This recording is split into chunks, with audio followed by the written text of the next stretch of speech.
Hey, everybody, it's Rachel. Before we begin today's show, we wanted to bring you the latest from Central Texas. In Texas tonight, a catastrophic flood emergency. Months worth of torrential rain fell in just a few hours in Kerr County, where flash flooding has killed at least 80 people as of Sunday afternoon. Dozens are still missing. The desperate search for the missing after deadly flash floods in Texas has become a race against time. Among those missing, a number of youth camps dot the area, including Camp Mystic, are 10 girls from a summer camp along the Guadalupe River. We will remain 100% dedicated, searching for every single one of the children who were at Camp Mystic, as well as anybody else in the entire riverbed, to make sure that they're going to be recovered. I called our colleague Edgar Sandoval, who's on the ground there, to help us understand what happened. So, Edgar, it's 4 o'clock on Sunday afternoon. Can you just tell us, where are you and what is the scene like there? Right now I'm in Kerrville, Texas. I came here as soon as I heard that the floods have devastated the parts of the community. And the scene was just out of a war zone. You could see just hours later after the rain started that it had taken entire neighborhoods. Entire houses were gone. There were smashed trees everywhere. The roads were just broken in many parts. And my first stop was at a shelter in Kerrville. And the first man I saw was a man by the name of Brian Eads. He was wrapped in a blanket and trying to light up a cigarette. And he started to recount to me the ordeal that he went through just a few hours earlier. Between 3 and 4 o'clock in the morning, the entire RV park was just a torrential flood. Really? Do you live alone there? No, I was with my wife. I have no idea if she's in. He told me that him and his wife were sleeping in an RV park near the Guadalupe River. And then I looked outside and seen how bad it was, so I woke up my wife for us to get out. They felt these raging waters just coming seemingly out of nowhere. We got out of the RV trying to make it to my truck. We got swept away, made it to another truck. Oh, wow. They got into a neighbor's truck, the three of them. They were trying to drive away. We went about 20 feet and this truck died. And then we just got swept away. The water really overwhelmed that truck as well. Wow. I just tried to keep my wife in the back of the truck to protect us from all the stuff that was floating. It was just torrential. Yeah. And then we got pushed out of the back of the truck. We both went underwater. Wow. And you and your wife? Yeah, me and my wife. She got ripped out of my arms. And I came up and I heard her and she wasn't that far away from me, so I tried to swim to her. And then I got hit in the back of the head and got taken down by more debris. Oh my God. Did a couple of tumbles underwater. I came up and I couldn't hear her no more.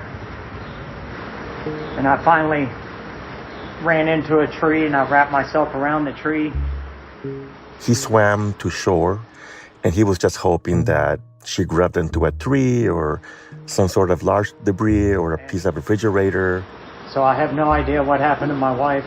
I'm hoping she... And hours later, he was just desperately looking for her. You don't have a picture. Your phone is not with you, I imagine. No, I have nothing. I have no wallet, no nothing. These cigarettes, somebody that was here earlier gave them to me. But sadly, later on Friday morning, he was told that she did not make it and had passed away.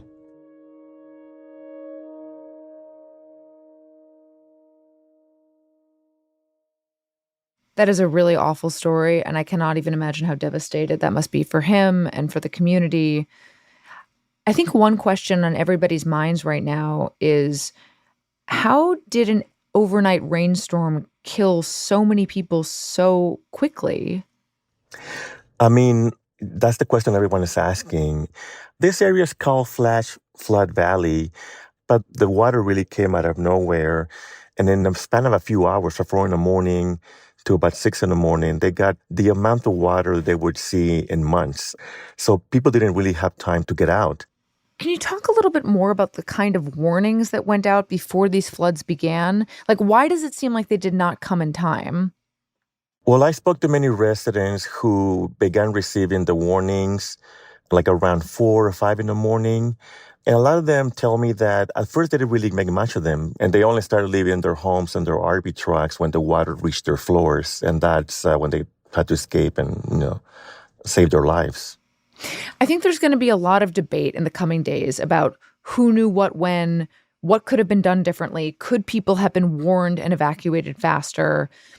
I know we don't have a lot of answers to those questions now, but just as a reporter on the ground there, seeing what you're seeing, talking to everybody, what has struck you about what you've witnessed and this particular tragedy? I live not far from here, and I've never seen anything like this. I grew up along the border, which is also known for a fair share of flash warnings and floods. But this is just beyond what anyone has experienced in their lifetimes here. I think the authorities are not really trying to answer that question as well. Every time they're pressed on it, they keep telling us, the media, to just focus on who's hurting right now and finding the survivors, and they're going to, quote unquote, deal with this later. But I think that's a question everyone is desperately trying to answer at the same time as they try to find their loved ones. Edgar, thank you so much.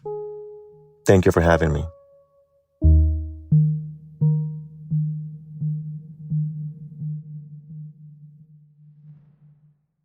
Okay, here's today's show. From the New York Times, I'm Rachel Abrams, and this is The Daily.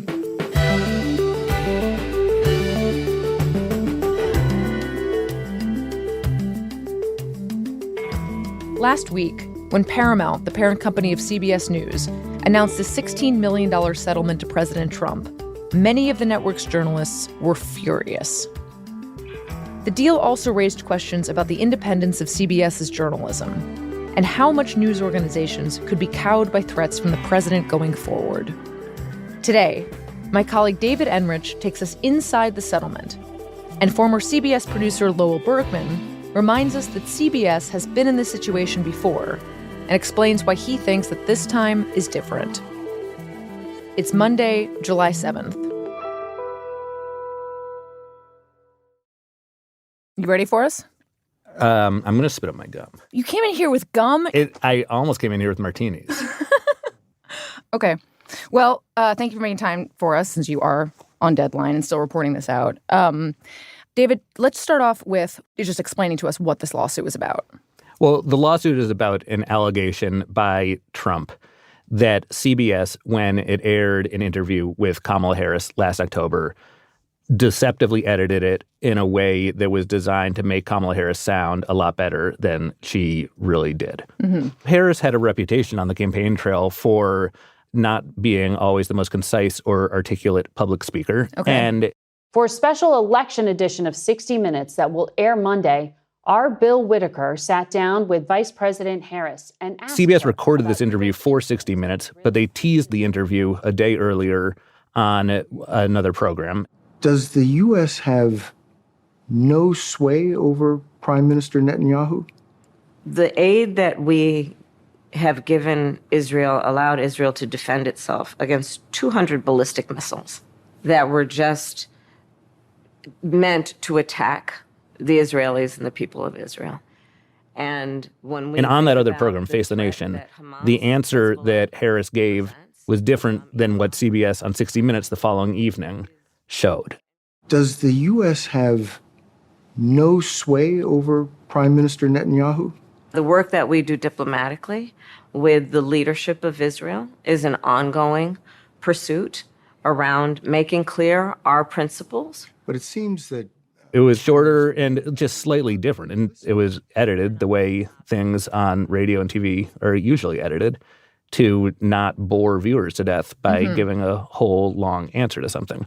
You know, we now know, you can look back at the transcript, and you can see that they basically took the first half or first two-thirds of her answer, used that on Face the Nation, and then 24 hours later used the final third of it on 60 Minutes. And 60 Minutes was just caught editing Kamala Harris's interview to make her answers look better. It immediately led to a bunch of conspiracy theories on social media on the right. What they did was put out this version with the word salad about Israel first, saw the negative reaction and said, you know what, on TV, that's not going to do good. So let's just change the answer altogether. That CBS was kind of hiding what Kamala Harris had actually said or trying to clean up her words to make her sound better. And it was a conspiracy theory that Trump and his allies really deliberately fed. What they did with her, I believe, is the biggest scandal in broadcast history. I do. And, it culminated 4 days before the election with this lawsuit. It's frankly a pretty tortured legal argument that he's making. The lawsuit was filed in Texas, and he is claiming that viewers of 60 Minutes in Texas who watched this basically walked away with the impression that Harris sounded a lot more articulate than she did, and that persuaded an untold number of Texas voters. A state he won. A state he won handily. That they nonetheless voted for Harris instead of Trump as a result of this allegedly doctored interview.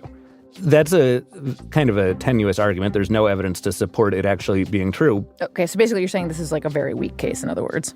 Yeah, and I've been focusing on these types of lawsuits for a couple of years now in my job. And this is one of the weakest, I think, that I have seen. Okay, so Trump files the lawsuit right before the election. The idea was that if Harris ended up winning, then 60 Minutes would have intentionally helped her to do so, to the detriment of candidate Trump. But obviously that did not happen because he won. So I don't understand. How is he still claiming that he's somehow hurt by this? And Trump's goal here was broader. Since the moment he started campaigning for president in 2015, a central part of his shtick has been bashing the media, sowing distrust in the media. And he viewed this lawsuit, and his allies viewed this lawsuit as a really powerful weapon to keep beating the media with and to beat CBS over the head with.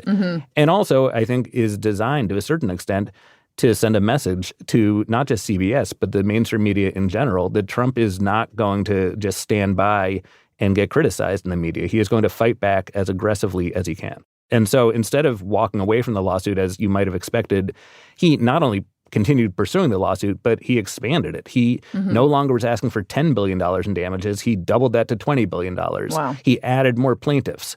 They were really going full steam on this. So the idea here is that it's a super weak case that he's pursuing not because he might actually win any monetary damages, but for all these other reasons you just articulated. Yeah, and there's one other that I haven't articulated, which is that the moment he won the election, I think he sensed that he had an added source of leverage against CBS in particular, which was that CBS's parent company, Paramount, which is controlled by Sherry Redstone, was in the process of trying to merge with another company, Skydance. And these two huge entertainment companies, they needed the federal government's approval to complete their merger. And Trump was about to take over the federal government. And so he and his administration, in theory, would have the power to either approve or reject that merger. And it was going to be very much in the interests of CBS's parent company to have a relationship with Trump that was sufficiently positive that would not stand in the way of this multi-billion-dollar merger going through. So basically, he feels like there's going to be another reason for them to capitulate, which seems like they did. That's exactly right. And that is ultimately what happened. Trump's instincts, I think, were right. Paramount comes to the negotiating table, and to, I think, the surprise and frustration of a lot of CBS employees, agrees to negotiate and now has agreed to pay $16 million to Trump, his lawyers, his future foundation. CBS has also agreed as part of the settlement to, in the future, when 60 Minutes interviews presidential candidates, they will release full unedited transcripts afterwards. Is that unusual? CBS hasn't done it in the past, and I think that's a pretty easy concession for them to make because it's clearly for the sake of transparency. The transparency thing makes sense to me because it is spiritually aligned with the mission of a journalistic organization. But the overarching story here is one of CBS capitulating as part of a lawsuit that nobody thought had any merit. And so I'm curious what the reaction has been inside of CBS as all of this has been going on for the last few months. Saying they're upset would be a real understatement. Our sacred rule of law is under attack. Journalism is under attack. The reaction has been really apoplectic. In tonight's Last Minute, a note on Bill Owens, who until this past week was executive producer of 60 Minutes. You've already seen some top journalists at 60 Minutes either leave, like Bill Owens did. Bill resigned Tuesday. It was hard on him and hard on us. But he did it for us and you. Or speak out against these settlement negotiations, like Scott Pelley and Leslie Stahl have. To have a news organization told by a corporation, do this, do that with your story, change this, change that, don't run that piece. I mean, it steps on the First Amendment. It steps on the freedom of the press.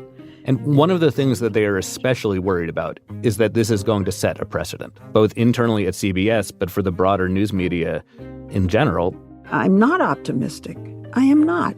I'm pessimistic. I'm pessimistic about the future for all press today. That there is a very clear playbook for people like Trump when they are unhappy with coverage or just want to cause trouble internally at these news organizations, that they can file lawsuits that stand very little chance of succeeding in court, and that their companies are going to rush to the negotiating table and agree to pay millions of dollars. And the next step, the logical next step, is that companies do not like paying millions of dollars in settlements. And so the kind of rational thing to do in that case is to stop writing things, publishing things, airing things that are going to upset the president, because you want to avoid getting these types of frivolous lawsuits being filed in the first place. And you talk to people at CBS right now, people who are there or have recently left, and they've already seen what they think are some signs that CBS is going to be less willing to take journalistic risks and go after the richest, most powerful people and institutions on the planet, because they are worried about the legal blowback from this. Can you describe a few examples of the signs that they've seen? At 60 Minutes, there was a segment that was due to air on the IRS and the cuts that the Trump administration is making to the IRS. That got postponed by months. Now, CBS people say that that was a normal journalistic decision, and it may well have been, but that did not stop the concerns from being raised internally that this was part of an effort to kind of appease the Trump administration. And certainly on the Trump side, and the people I talked to there interpreted it that way. They basically kind of thumped their chests when they heard about this and saw it as an indication that their pressure tactics were working, and that by doing all this legal saber rattling, by filing this lawsuit, by driving a tough negotiating stance, that they could strongly influence the appetite that a storied institution like CBS would have to pursue hard-hitting, aggressive investigative journalism. Right. And even if you don't know for certain that a story is being killed, I imagine if you work at CBS, it's just a cloud hanging over you about why every decision is being made. I mean, even wouldn't it be easier to just shy away from that really hard story, or just dial it back a little bit if that will make it easier for your story to air? And it's that kind of infectious self-censorship that I think a lot of people at CBS and in the broader news industry are really worried that it's going to take hold. And I think based on my reporting that that's exactly what Trump and his allies are hoping will happen. We should mention, though, at least CBS is saying that, of course, that this will not change their news standards. But what you are saying is that there are signs that that is just not true, or at least people within CBS have reason to be suspicious already. I think they have good reason to be suspicious. And look, I've been reporting on these types of legal threats and legal actions in the news industry across the U.S., and it's the same pattern over and over again. Organizations reach settlements or deals, they back down, and the line that they say is that, this is just about being able to move on. And I think it's not surprising to see why. It's because when you see how expensive it is to defend against these lawsuits, whether you're settling them or not, the rational thing to do is to try to avoid situations where you're going to face intense legal blowback. I have to note that all of what you just described sounds a lot like the plot of a movie. In fact, it is the plot of a movie.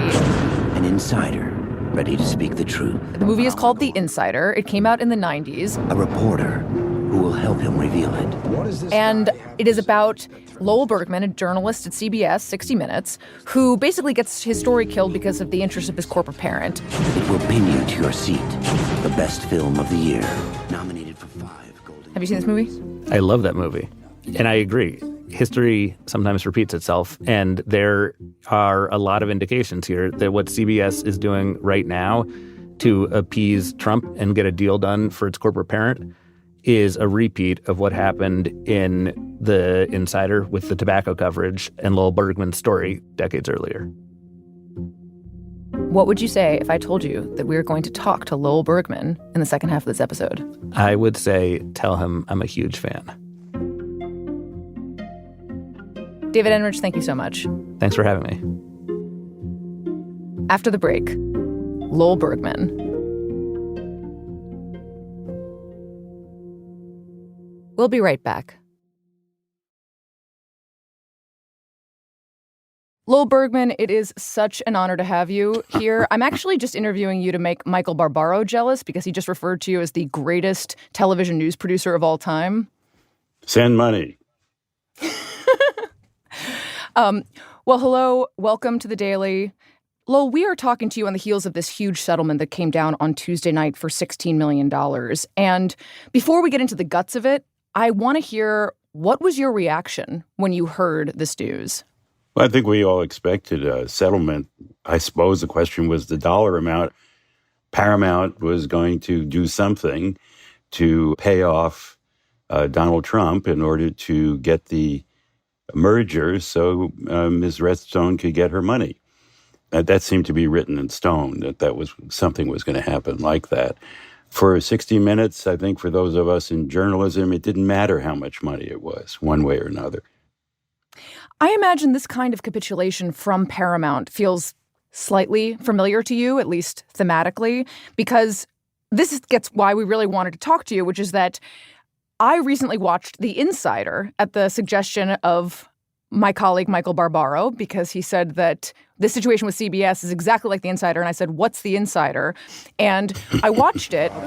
My name is Lowell Bergman. Did you say Bergman? No, Bergman. Bergman.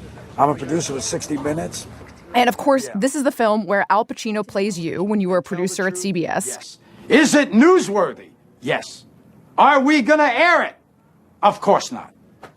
Why? And I was so struck by some of the similarities. You won't be satisfied unless you're putting the company at risk. What are you? Are you a businessman or are you a newsman? And so I would like to ask you, could you tell me the story of what happened when you were there at CBS? In my case, I was a producer at 60 Minutes for, at that time, about 12 years. How the medical establishment found out what AIDS was. And had enjoyed the backing of the company. Courtesy of what he calls drug trafficking by the CIA in partnership with the Venezuelan National And had done a number of stories all around the world. Seldom do Western reporters get a chance, as we did last week, to go behind the barricades that separate the rest of Beirut from a... Some of them were honored with awards, but at the same time, it was a job that I was really deep into. And in the course of doing that, I was notified by a source that there was someone inside the tobacco industry who had been a senior executive in a company willing to talk. That had never happened. And I cultivated this source with the full knowledge of the company, with the legal department, because in those days, the tobacco industry was spending $600 million a year on litigation, trying to keep the untruth that tobacco wasn't addictive, that it wasn't damaging the public health. And CBS had previously been sued by Brown & Williams Tobacco and lost a $3 million case in Chicago. So there was a lot of tension in those days about the tobacco industry litigation and doing stories like that. And this whistleblower had a bombshell, which was to refute this narrative that the tobacco industry had been pushing, right? The executive had documents that showed that their own company had reverse-engineered a Marlboro cigarette and had determined that there was a use of additives that caused the nicotine to get into the bloodstream faster through the lungs. And that's why people like to get to their Marlboro so fast, because their addiction would be fulfilled by buying and smoking a Marlboro cigarette.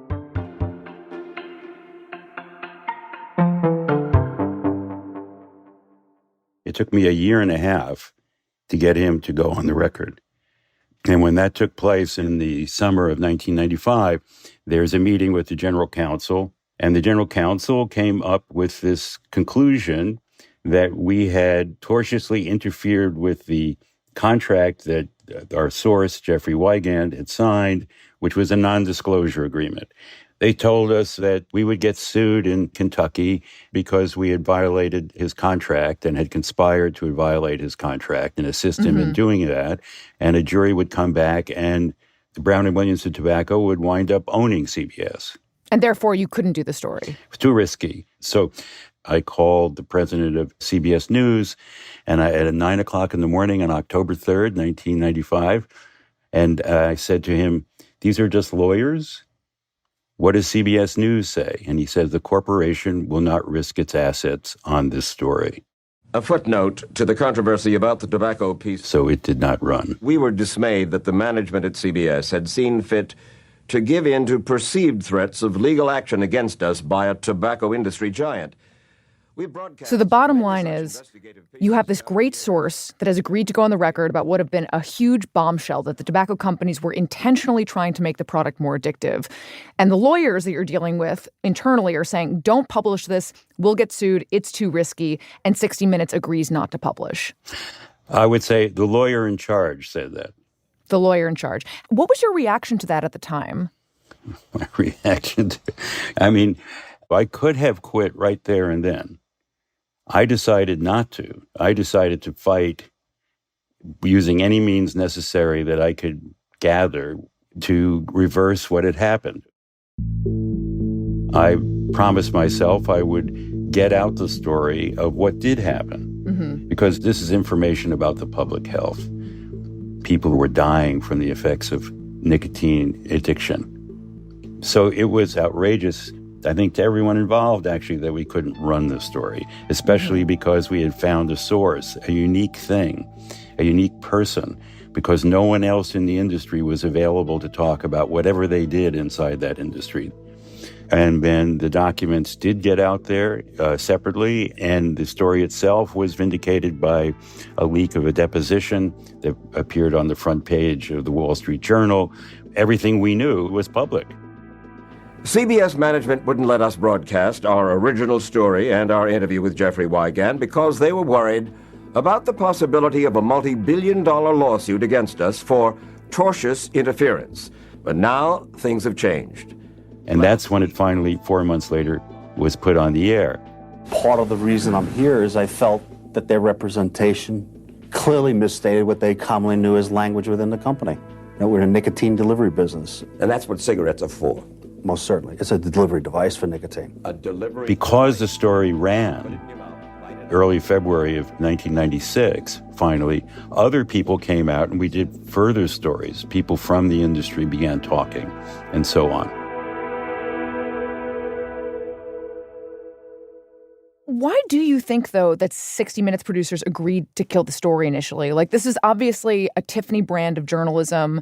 I think people, like myself especially, associate 60 Minutes with a fierce commitment to independent journalism. Why do you think this was some sort of limit for them? All news organizations have the limits as to what they will publish or push out, even if it's true. They'll say that they will follow any story wherever it goes without fear or favor or with the costs involved. That's simply not true in a number of different cases.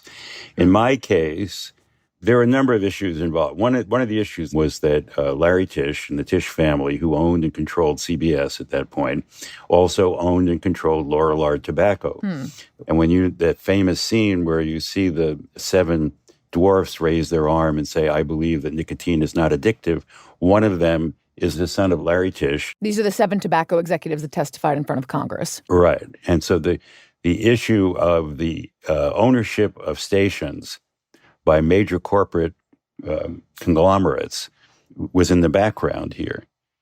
Okay, that was something, by the way, that would not have happened 20 years earlier. There were regulations against that. So basically, what the situation you're describing was that the corporate interests of CBS at the time outweighed the journalism. That's essentially what happened. Exactly. Right? Yeah, exactly. So when you think back on the story that you've just told us, do you think that what has just happened with this settlement with President Trump, does it feel to you like history is repeating itself? In a way, but I think it's a lot worse. Can you explain why?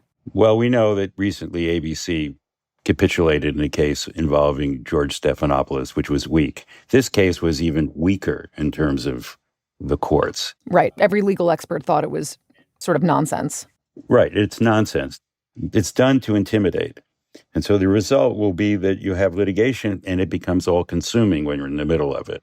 And it's not like a case involving tobacco. And the pressure that was coming down was easy to see where it would be coming from. This is the President of the United States. This is without precedent in the history of this country. I just want to push back, though, a little bit. What does it matter if Trump tries to intimidate the press and CBS says in this settlement, we are not changing our news standards. We might be paying you something, but if the coverage doesn't change, why does this matter? The words are parsed in a way to try and to tell you, don't worry, we're just paying X amount of money to settle this. It's just a minor thing. The fact is that anyone working at 60 Minutes from now on has to worry about what is going to be allowed on the air at a level that's, how should I put it, not acceptable. 60 Minutes had a pretty good run after this whole fiasco over Jeffrey Wigand. The sky didn't fall, right? And I just sort of wonder, is it possible that things will be okay at some point after this also? Well, we can hope so. But I would say you've got to think twice, 3 times, 4 times before you get yourself into a story that might be controversial. And the new owners who are coming in, who are going to buy, do not have a long tradition of being in the news business or being respectful of the traditions that it represents. We're at a really grim moment when absurd lawsuits and huge amounts of money come together to damage the public interest. So I would say you got to be a little bit depressed about what the future holds.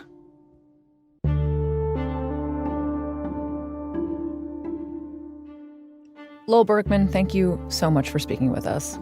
Thank you. Bye-bye.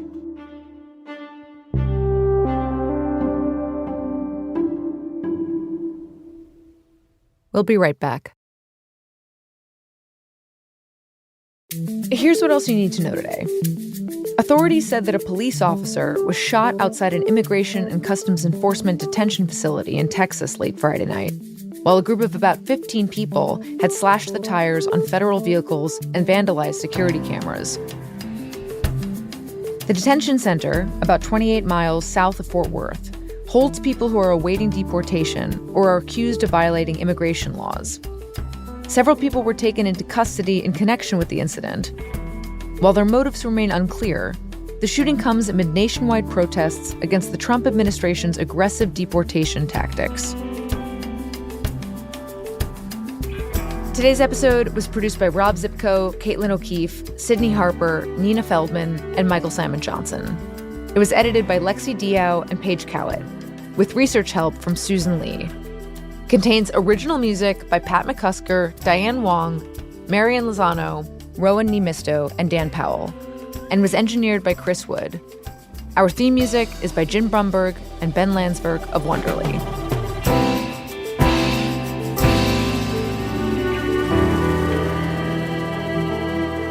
That's it for The Daily. I'm Rachel Abrams. See you tomorrow.